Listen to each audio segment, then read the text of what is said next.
Hello दोस्तों, नमस्कार। आज जो हम लोग चर्चा करेंगे घटना चक्र मतलब जो पूर्वालोकन आया है इसके विषय में हम लोग चर्चा करेंगे। 2023 का ये न्यू वाली बनी आई है घटना चक्र। ठीक है, अभी हाल ही में आप लोग का जो समीक्षा अधिकारी का पेपर है, अब ज़्यादा दिन नहीं बचा है, तो हम लोग घटना चक्र के माध्यम से प्रैक्टिस करेंगे क्वेश्चन। ठीक है, जो जो सब्जेक्ट से जहाँ से क्वेश्चन ज़्यादा पूछता है उसके उसके विषय में हम लोग प्रैक्टिस करेंगे और उसके बाद हम लोग इसका आकलन करेंगे। तो आज हम लोग जो इसमें आज पढ़ेंगे, 3 पार्ट है इसमें। तो हम लोग जो पढ़ेंगे इसमें आपका आज आधुनिक भारत का इतिहास।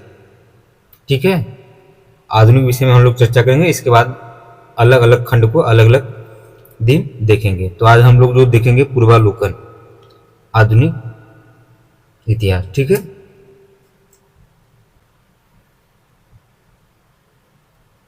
और आधुनिक भारत का इतिहास। ठीक है, आज जो हम लोग देखेंगे यूरोपियन कंपनियों का जो आगमन हुआ है इसके विषय में हम लोग प्रैक्टिस करेंगे। देखिए यहाँ से क्वेश्चन है, तो क्वेश्चन के विषय में ले लें हम लोग। जैसे पहला जो क्वेश्चन है आपका, वास्को डी गामा कालीकट पर किस वर्ष में भारत आया था? ये लगभग सभी को पता होगा, ये 1498 में एडी के समय आया था। ठीक है, इसका व्याख्या हम लोग जो है अच्छे से करेंगे। मध्यकाल में सर्वप्रथम भारत में संबंध स्थापित करने वाले पुर्तगीज थे।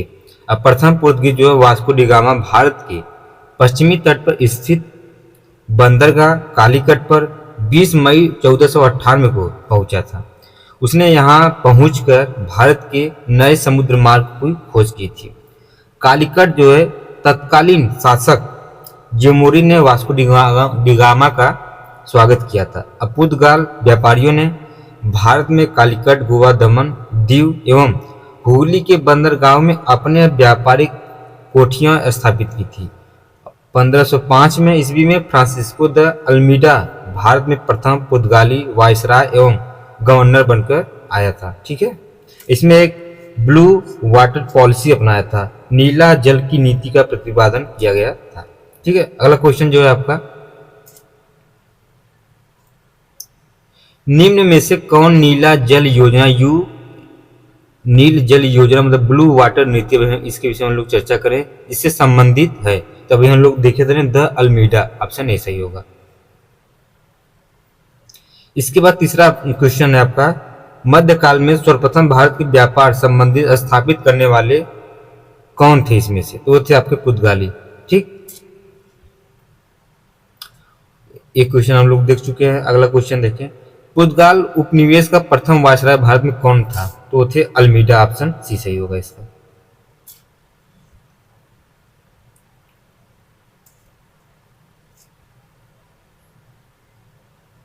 अगला क्वेश्चन आपका, निम्नलिखित में से किसने वास्को डी गामा का कालीकट में स्वागत किया था? ये देखिए इंपॉर्टेंट क्वेश्चन है, इसको देख लीजिएगा आप लोग। ये जेमोरी जो थे यही इनका स्वागत किए थे। इसके बाद मैचिंग करने के लिए आ गया है, एक साइड सूची है, सेकंड एक साइड है समुद्री यात्रा और देश, कौन कौन से देश हैं। जैसे वास्को डी गामा किससे रिलेटेड है? तो आप लोग इसको तो विषय में जानते होंगे, पुर्तगाल से। ठीक है, उसके बाद क्रिस्टोफर कोलंबस जो है आपका स्पेन से रिलेटेड है। कैप्टन कुक मतलब ग्रेट ब्रिटेन से रिलेटेड। इसके बाद तस्मान जो है हाईलैंड से रिलेटेड है। इसके हिसाब से जो आंसर से होगा वो आपका है बी। ठीक,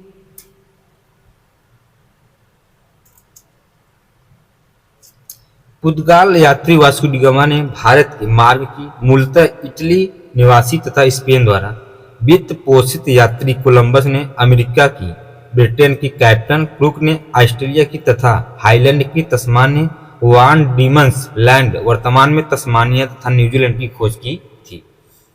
इसके बाद अगला क्वेश्चन है, निम्नलिखित में से कौन भारत आने वाली यात्री मतलब पुर्तगाल देश का नहीं था? तो थे पीटर मुंडी, ऑप्शन सी सही है। पीटर मुंडी जो है 17वीं शताब्दी में भारत आने वाले ब्रिटिश व्यापारी, लेखक एवं यात्री थे। चीन की चाय को चखने का उल्लेख करने वाला वह प्रथम ब्रिटिश नागरिक था जो भारत में उसने पटना, आगरा और सूरत आदि नगरों की यात्रा की थी। कितने? पीटर मुंडी। ठीक है, इसके बाद अगला क्वेश्चन है, भारत में पुर्तगाली शक्ति का वास्तविक संस्थापक कौन था? तो वो थे आपके अल्बुकर्क। ठीक है, अब ऑप्शन बी सही होगा इसका। भारत में पुर्तगाली शक्ति का वास्तविक संस्थापक अल्बुकर्क 1509 से लेकर 1500 ईस्वी तक इसने भारत में एक प्रादेशिक शक्ति के रूप में पुर्तगाली राज्य की स्थापना की थी। फरवरी 1510 में बीजापुर के आदिल शाह सुल्तान से गोवा को जीतना अल्बुकर्क की पहली महत्वपूर्ण उपलब्धि थी। गोवा की विजय ने दक्षिण पश्चिमी समुद्र तट पर पुर्तगाली नौसैनिक प्रभुत्व पर मुहर लगा दी और इसके साथ ही भारत में क्षेत्रीय पुर्तगाली राज्य की स्थापना हुई। अल्बुकर्क ने भारत में पुर्तगालियों की संख्या में वृद्धि करने एवं उनकी अस्थायी बस्तियां बसाने के उद्देश्य से पुर्तगालियों को भारतीय महिलाओं के साथ विवाह करने के लिए प्रोत्साहित किया था। ठीक है, आईएएस के क्वेश्चन हम लोग नहीं देखेंगे इसमें, खाली पीसीएस जो आयोग की एग्जाम को हुआ है उसके विषय में देखेंगे। अगला क्वेश्चन है आपका, पुर्तगालियों ने भारत में निम्नलिखित में से किस स्थान पर प्रथम दुर्ग का निर्माण किया गया है? वो है आपका कोचीन। ठीक है, पुर्तगालियों के भारत में प्रथम यूरोपीय दुर्ग भी का निर्माण अल्फांसो द अल्बुकर्क, इस समय वह गवर्नर नहीं था, 1503 ईस्वी में कोचीन में कराया गया था। ठीक है, किन यूरोपियों ने भारत में प्रथम सामुद्रिक व्यापारिक केंद्र स्थापित किए थे? तो पुर्तगाली।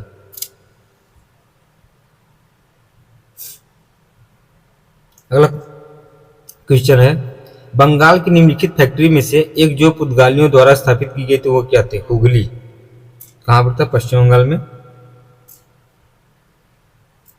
पुर्तगाली गवर्नर नीनो डी कुन्हा जो 1529 से लेकर 2338 ईस्वी तक मद्रास के निकट सेनथोमी और बंगाल में हुगली में पुर्तगाली बस्तियां स्थापित करके भारत के पूर्वी तट पर पुर्तगाली वाणिज्य का विस्तार किया।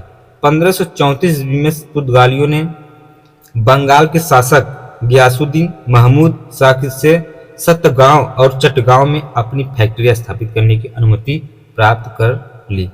इसके बाद संपूर्ण बंगाल में अनेक पुर्तगाली बस्तियों की स्थापना की गई।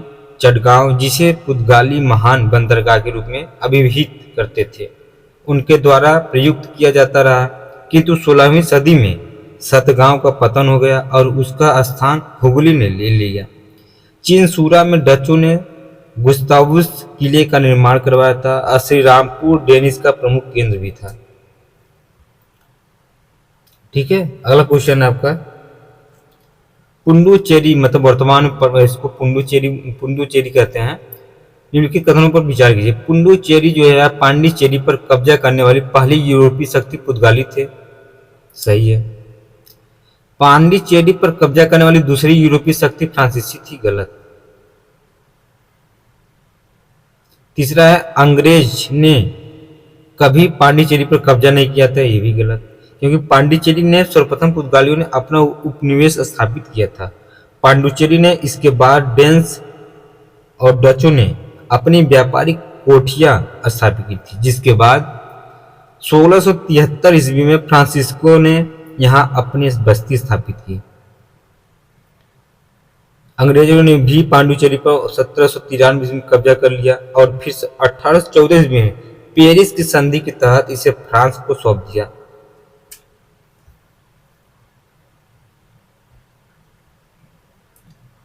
अगला क्वेश्चन, जो बंगाल की खाड़ी में समुद्री डकैती हेतु हुगली का उपयोग कौन करता था? तो थे पुर्तगाली।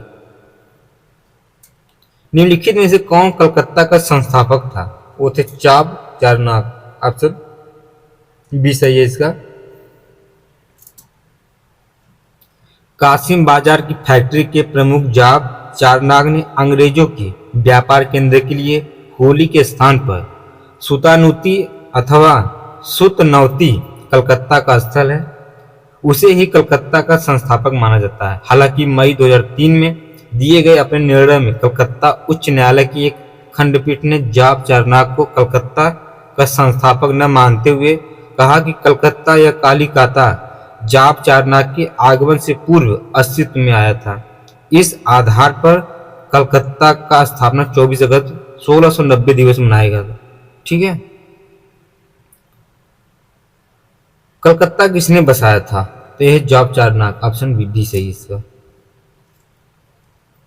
अगला क्वेश्चन है आपका, भारत के साथ व्यापार के लिए सर्वप्रथम संयुक्त पूंजी कंपनी किन लोगों ने आरंभ किया था? तो डच ने। भारत के साथ व्यापार के लिए सर्वप्रथम संयुक्त पूंजी कंपनी जो है 1600 ईस्वी में लंदन में स्थापित किया गया था। अंग्रेजी East India Company, the governor and company of merchant of London, मतलब trending into the East Indies. इसके बाद 1602 ईस्वी में डच हाईलैंड संसद द्वारा पारित प्रस्ताव से एक संयुक्त डच ईस्ट इंडिया कंपनी की स्थापना हुई। विकल्प में ब्रिटेन ने होने के कारण विकल्प बी उत्तर होगा। ठीक है,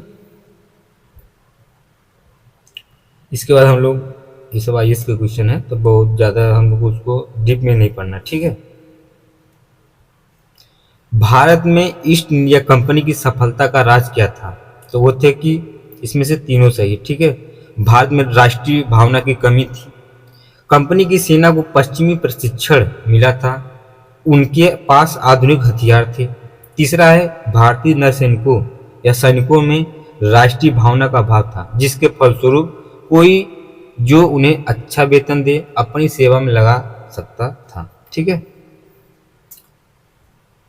अगला क्वेश्चन है आपका, निम्नलिखित ब्रिटिश कंपनी में से किसे भारत में व्यापार करने का पहला अधिकार पत्र प्राप्त हुआ था? तो वो थे लिवेंट कंपनी, ऑप्शन ए सही है। लिवेंट कंपनी कब? तो 1593 में। स्थल मार्ग से भारत में व्यापार करने का अधिकार पत्र प्राप्त हुआ था 31 दिसंबर 1600 को। महारानी एलिजाबेथ प्रथम ने the governor and company of merchant of London trending into the East Indies को समुद्री मार्ग से ईस्ट के साथ या इंडीज के साथ व्यापार करने का पहला अधिकार पत्र प्रदान किया गया। 1702 ईस्वी में व्यापार करने का पहला अधिकार पत्र प्रदान किया गया और 1702 ईस्वी में इसने न्यू कंपनी तथा महारानी एनी के साथ मिलकर एक त्रिपक्षीय इकरारनामा किया। इसके तहत पुरानी कंपनी 7 साल के भीतर खुद को बंद कर देगी। फिर 1709 ईस्वी में दोनों कंपनियां मिलकर नए नाम United Company of merchant of England trending to the East के इंडीज के रूप में अपने व्यापार को बढ़ाई। अगला क्वेश्चन है आपका, लंदन में ब्रिटिश ईस्ट इंडिया कंपनी के गठन के समय भारत का निम्नलिखित में से कौन सा बादशाह था? तो थे अकबर, ऑप्शन ए सही है इसका। क्योंकि ब्रिटेन के कुछ व्यापारियों ने पूर्व के देशों के साथ व्यापार करने की आशा से 1600 ईस्वी में एक कंपनी का गठन किया गया। इसका नाम था governor and company of merchant of London trending into the East Indies रखा गया। इन दौरान भारत का बादशाह अकबर 1556 से लेकर 1605 ईस्वी तक था। किस मुगल सम्राट काल में इंग्लिश ईस्ट इंडिया कंपनी ने भारत में सर्वप्रथम कारखाना स्थापित किया था? तो वो थे जहांगीर।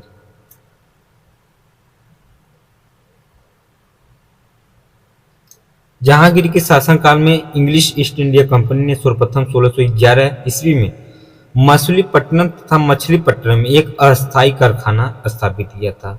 1613 ईस्वी में सूरत में स्थापित कारखाना अंग्रेजों का प्रथम अस्थायी कारखाना था। इसके बाद अगला क्वेश्चन है आपका, भारत में 1613 ईस्वी में अंग्रेजों ने अपनी पहली फैक्ट्री कहाँ स्थापित की थी? तो वो थे डी, मतलब सूरत में। कैप्टन विलियम हॉकिंस सूरत से मुगल दरबार 1608 ईस्वी में पहुंचा, किंतु सूरत में फैक्ट्री की स्थापना की अनुमति पाने में सफल नहीं हो सका। फिर 1611 ईस्वी में पुर्तगालियों के विरोध के बावजूद कैप्टन मिडल्टन सूरत के समीप स्वालल्ली पहुंचा और मुगल गवर्नर से वहां व्यापार करने की अनुमति पाने में सफल हो गया। कैप्टन थॉमस बेस्ट द्वारा सूरत के बंदरगाह की विजय ने पुर्तगाली एकाधिकार की निरंतरता को भंग किया तथा तदुपरांत अंग्रेजों ने सूरत में 1613 ईस्वी में अस्थायी रूप से एक फैक्ट्री स्थापित की। यहाँ से अंग्रेजों ने अपना व्यापार देश के दूसरे भागों में फैलाया गया।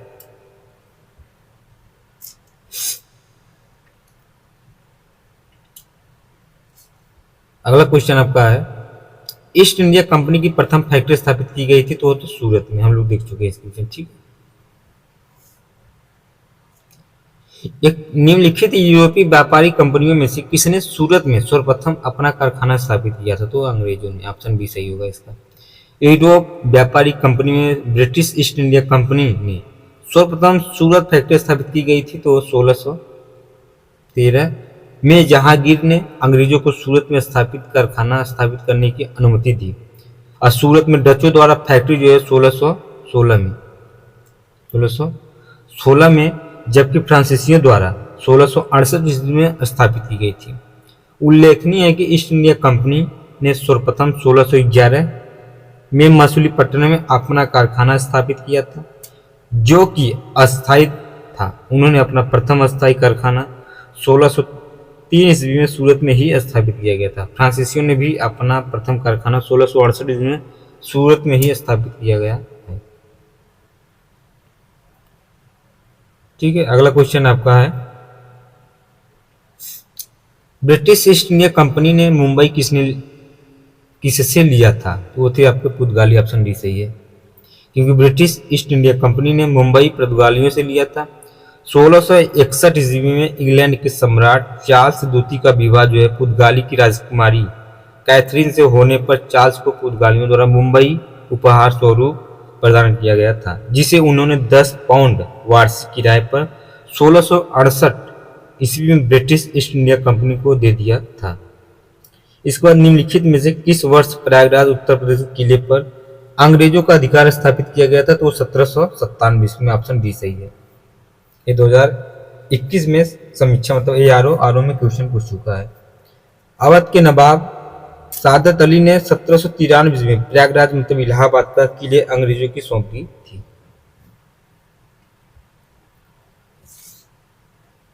अगला क्वेश्चन है, ईस्ट इंडिया कंपनी के किस गवर्नर को औरंगजेब द्वारा भारत से निष्कासित किया गया था? तो वो थे आपके option B, sir John Child. Bombay के अंग्रेज गवर्नर जॉन चाइल्ड ने 1688 ईस्वी में बंबई और पश्चिमी समुद्री तट के मुगल बंदरगाहों का घेरा डाला तथा मक्का जाने वाले हज यात्रियों को बंदी बनाने का प्रयास किया। फलस्वरूप उसे औरंगजेब ने भारत से निष्कासित करने का आदेश दिया था। मुगल शासक औरंगजेब के सामने उसे विवश होना पड़ा और अंततः उसे माफी मांगनी ही पड़ी थी। अगला क्वेश्चन आपका, निम्नलिखित में से प्रथम कर्नाटक युद्ध का कौन सा तत्कालिक कारण था? तो वो थे आपके अंग्रेजों द्वारा फ्रांसीसी जहाजों का अधिग्रहण। ऑप्शन डी सही है, क्योंकि कर्नाटक का जो प्रथम युद्ध हुआ था वो आपका 1746 से लेके 48 के बीच में हुआ था। ऑस्ट्रेलिया के उत्तराधिकारी युद्ध जो 1740 में प्रारंभ हुआ था। विस्तार मतलब मात्रा था, यह गृह सरकारों की आज्ञा के विरुद्ध ही दोनों दलों मतलब अंग्रेज और फ्रांसीसी में 1746 ईस्वी में हुई युद्ध प्रारंभ हो गया। अंग्रेज कैप्टन बार्नेट के नेतृत्व में अंग्रेजी सेना द्वारा कुछ फ्रांसीसी जहाजों पर अधिकार कर लेना युद्ध का तत्कालीन कारण था। इसके बाद अगला जो आपका है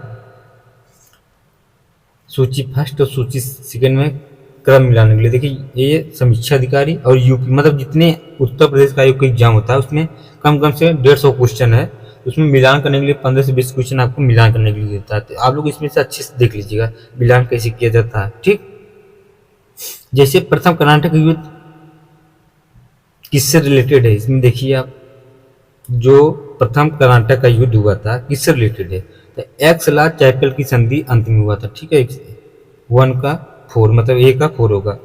तृतीय कर्नाटक युद्ध है किसके बीच हुआ था, तो पेरिस की संधि के अंत हुआ था इसमें। ठीक, द्वितीय कर्नाटक युद्ध जो हुआ था उसका तो अनिर्णायक युद्ध हुआ था। ठीक है, उसके बाद प्रथम मैसूर युद्ध ब्रिटिश की हार हुई थी इसमें। इसके हिसाब से आंसर जो होगा आपका सी सही होगा। ठीक,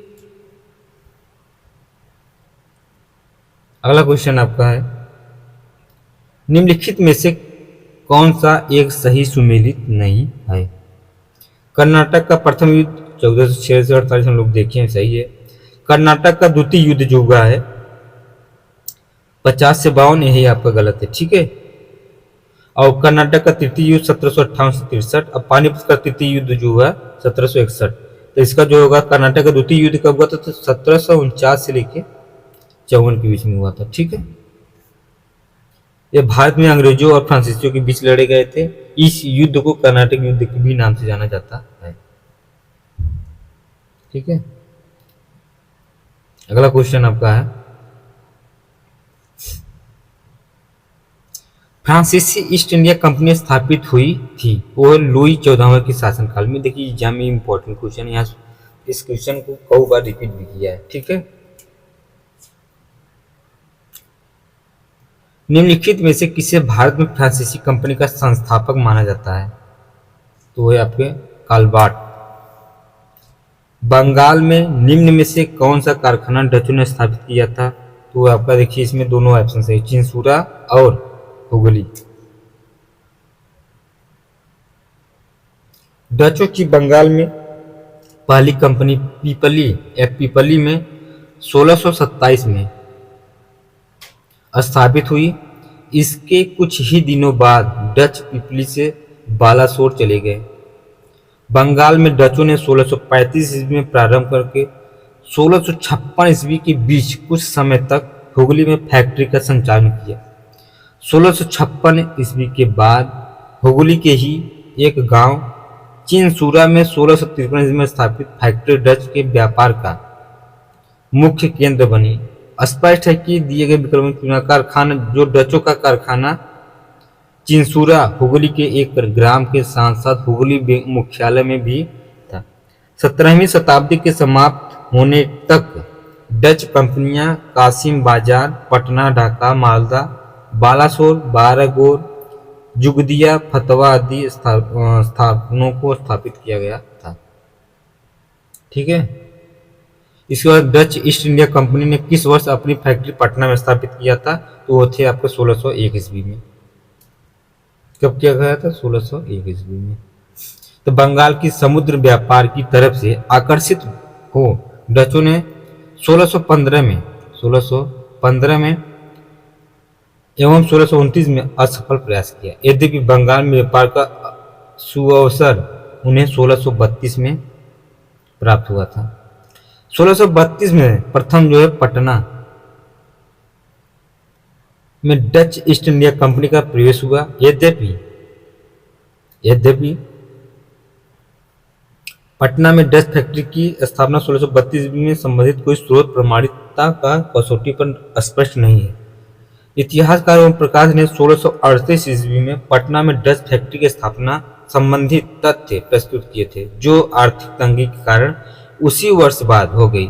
वर्तमान में डच फैक्ट्री का वह स्थान पटना कॉलेज के नाम से जाना जाता है। अगला क्वेश्चन है आपका, फ्रांसीसी दक्कन में शक्ति आंदोलन स्थापित करने में सफल रहे क्योंकि अंग्रेजों की फौज शक्ति शामिल था। इसमें ऑप्शन बी सही होगा। फ्रांसीसियों की पराजय का एक मुख्य कारण उनकी कमजोर नौसेना थी। बाल्टियर के अनुसार ऑस्ट्रिया के उत्तराधिकार युद्ध के समय फ्रांस की जल शक्ति का इतना ह्रास हुआ कि सप्तवर्षीय युद्ध के समय उनके पास एक भी जलपोत नहीं था और दूसरी ओर अंग्रेजों के पास एक शक्ति सेना थी।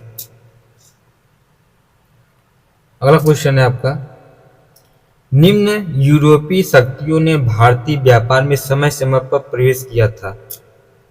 तो पहले कौन प्रवेश किया था, पुर्तगाल पहले नंबर पे होगा। उसके बाद आपका जो आए थे डच दूसरे नंबर पे, इसके बाद अंग्रेज आए थे, उसके बाद फ्रांसीसी। ठीक है, इसके हिसाब से आंसर जो है बी होगा। भारतीय में यूरोपीय शक्तियों का आगमन का क्रम देखिए ये, जैसे पुर्तगाल, डच, अंग्रेज और फ्रांसीसी। सूची फर्स्ट और सूची सेकंड में मिलान करने के लिए दिया है। ये समीक्षा अधिकारी 2016 का क्वेश्चन है। इसे पांडुचेरी किससे रिलेटेड है, पांडुचेरी, तो पांडुचेरी फ्रेंच से रिलेटेड है। ठीक है, वहीं गोवा किससे रिलेटेड है, तो गोवा जो आपका है पुर्तगाल से। सबसे लास्ट शुरू में आए थे लोग इंडिया में, उसके बाद सबसे लास्ट में गए थे। उसके बाद ट्रान के बाद जो है आपका ये डेनिश ड्रेन से रिलेटेड है। उसके बाद सद्रा से जो है डच से रिलेटेड। इसके हिसाब से आंसर जो है ये सही होगा। ठीक, उस क्षेत्र की पहचान करें जहां से यूरोप वासियों को सर्वोत्तम सोरा और अफीम प्राप्त हुआ था, तो वो थे बिहार में, क्योंकि यूरोप वासियों को सर्वोत्तम सोरा और अफीम बिहार से ही प्राप्त होता था। और अंग्रेज शासनकाल में भारत का कौन सा क्षेत्र जो अफीम उत्पादन के हेतु लिए प्रसिद्ध था? दक्षिण भारत नहीं, बिहार। ठीक, ऑप्शन सही है। अगला क्वेश्चन है आपका, निम्नलिखित में से किन स्थानों पर डचों ने अपने व्यापारिक अड्डे स्थापित किए थे? तो वो थे आपके नागपट्टनम, चिंसूरा, मछलीपट्टनम और कोचीन, अहमदाबाद, पटना, जो कि लगभग सभी डी ऑप्शन के हिसाब से। ठीक, देखिए यहाँ दिया है नागपट्टनम, चिंसूरा, मछलीपट्टनम, सूरत, भरूच, आगरा, कोचीन, अहमदाबाद और पटना। ठीक है, अगला क्वेश्चन देखेंगे हम लोग, किसने ईस्ट इंडिया कंपनी के बारे में यह टिप्पणी की कि कंपनी एक असंगति है, परंतु यह उस व्यवस्था का भाग है जहां सब कुछ ही असंगत है? तो है आपके B, TB Macaulay. Option B सही है इसका, क्योंकि lord Thomas Babington Macaulay Britain का राजनीतिक तथा इतिहासकार था। 1834 से 1838 ईस्वी तक वह भारत की सुप्रीम काउंसिल में लॉ मेंबर तथा लॉ कमीशन का प्रधान रहा। प्रसिद्ध दंड विधान ग्रंथ द इंडियन पीनल कोड की पांडुलिपि इसी ने तैयार की थी। अंग्रेजी को भारत की सरकारी भाषा तथा शिक्षा का माध्यम और यूरोपीय साहित्य, दर्शन तथा विज्ञान को भारतीय शिक्षा का लक्ष्य बनाने में इसकी महत्वपूर्ण भूमिका थी। ईस्ट इंडिया कंपनी की नीतियों पर टिप्पणी करते हुए मैकाले ने कहा था कि कंपनी एक असंगति है, परंतु यह उस व्यवस्था का भाग है जहां सब कुछ ही असंगत है। अगला क्वेश्चन है, एक्सलात सापिल मतलब 1748 की संधि में हुई थी। इसमें प्रथम कर्नाटक का युद्ध जो है समाप्त हो गया था। दूसरा है अंग्रेजों के मद्रास पुनः सम्राट हुआ था। इसके हिसाब से आंसर जो है दोनों सही होगा। ठीक, क्योंकि 1748 में जो है क्या हुआ था, एक्सलात सापिल संधि हुआ था। ये देखिए यारों क्वेश्चन पूछा है, भारत में अंग्रेजों की सफलता तथा फ्रांसीसियों की असफलता का कारण क्या था? तो अंग्रेजों के बंगाल विजय से अपार धन और जनशक्ति का मिलना। दूसरा है अंग्रेजों की बेहतर नौसैनिक ताकत। इसके हिसाब से जो है दोनों सही होगा। ठीक, भारत में अंग्रेजियों या अंग्रेज की असफलता या सफलता में कई कारण थे। इसमें अंग्रेजों की बेहतर नौसैनिक ताकत, दूसरा था बंगाल के नियंत्रण, तीसरा है अपार धन की प्राप्ति और चौथा है कंपनी की विभिन्न इकाइयों में समन्वय, योग्यता, नेतृत्व आदि किए गए थे। ठीक है, तो देखिए हम लोग आज इसके विषय में चर्चा कर चुके हैं। अब जो अगला हम लोग टॉपिक पढ़ेंगे घटना चक्र में वो है ईस्ट इंडिया कंपनी और बंगाल के नवाब। अब इसके विषय में हम लोग अगले दिन या अगले टॉपिक को डिस्कस करेंगे। ठीक है, ऑब्जेक्टिव टाइप क्वेश्चन जो पूर्वावलोकन घटना चक्र आधुनिक भारत का इतिहास है। ठीक है, ये वीडियो आपको अच्छा लगे तो लाइक और सब्सक्राइब जरूर करना। जो भी सुझाव आप कमेंट को शेयर कर सकते हैं। ठीक है, धन्यवाद।